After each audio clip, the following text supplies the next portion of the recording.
Boxing update mga tol, silipin po natin ang top 10 ranking sa Super Bantamweight. Siyempre, champion dyan si Naoya Inoue, number 1 si Stephen Fulton, number 2 si Marlon Tapales, number 3 si Murodjon Akhmadaliev, number 4 si Sam Goodman, number 5 si Luis Nery, number 6 si Rai Salim, number 7 si Liam Davis, number 8 si Elijah Pierce, number 9 si TJ Doheny, number 10 si Ramon Cardenas. Silipin naman natin ang ranking ni Casimero kung nasaan na siya ngayon sa world ranking. Sa WBO, number 1 si Sam Goodman, ito yung next fight ni Inoue. Number 2 si Luis Nery, number 3 si TJ Doheny, number 4 si Jonrel Casimero, number 5 si Carl Ames Martin. So malapit pala si Jonrel Casimero sa WBO ranking. Pwede labanan ni Casimero itong si TJ Doheny at si Luis Nery. Pero mukhang maunahan pa si Casimero mga tol, mukhang si Carl Ames Martin pa nga ang mapapalaban kay TJ Doheny at kay Luis Nery. So sa tingin nyo, kaya na ba talunin ni Carl Ames Martin itong si Luis Nery? Sa IBF naman, si Sam Goodman pa rin ang number 1, number 3 si Murodjon Akhmadaliev, number 4 si Carl Ames Martin,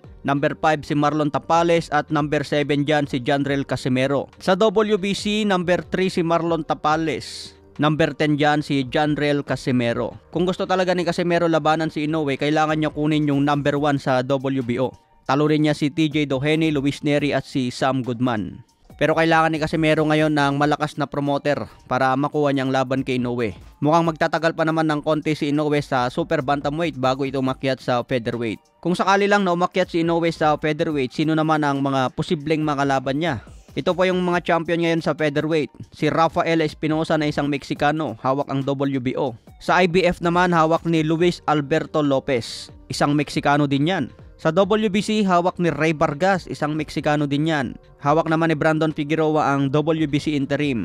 Sa WBA, hawak naman ni Raymond Ford na isang Amerikano. So yan yung apat na posibleng kalaban ni Inoue sa featherweight division. Tingin ko kayang-kaya talaga ni Inoue. Kung nagawan Inoue maging undisputed sa bantamweight 118 pounds, nagawa rin niya maging undisputed sa super bantamweight 122 pounds. Tingin ko kakayanin din niya maging undisputed sa featherweight 126 pounds. Pero mahirapan na si Inoue dito sa featherweight division. Kung nagawa siyang pabagsakin ni Luis Nery sa solidong suntok, tingin ko masasaktan na rin si Inoue dito sa featherweight. Sa ibang banda naman, bantamweight division, pinaghaharian na ngayon ng mga Japanese. Hawak ni Yoshiki Taki ang WBO matapos i-upset si Jason Moloney.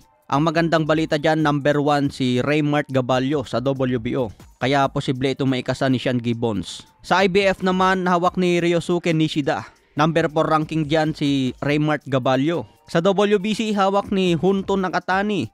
Number 1 challenger din dyan si Vincent Astrolabio. Sa WBA, hawak ni Takuma Inoue. Number 10 dyan si Jerwin Ancajas, pero naglaban na sila at natalo si Ancajas. Kaya yung apat na world champion dyan sa bantamweight mga tol, pwede sila mag-unification para magkaroon ulit ng undisputed sa bantamweight division. Pero syempre nandyan yung mga Pinoy boxer natin, number 1 challenger Vincent Astrolabio at si Raymart Gaballo. Kaya abangan po natin kung kaya nilang agawin yung title sa mga Japanese.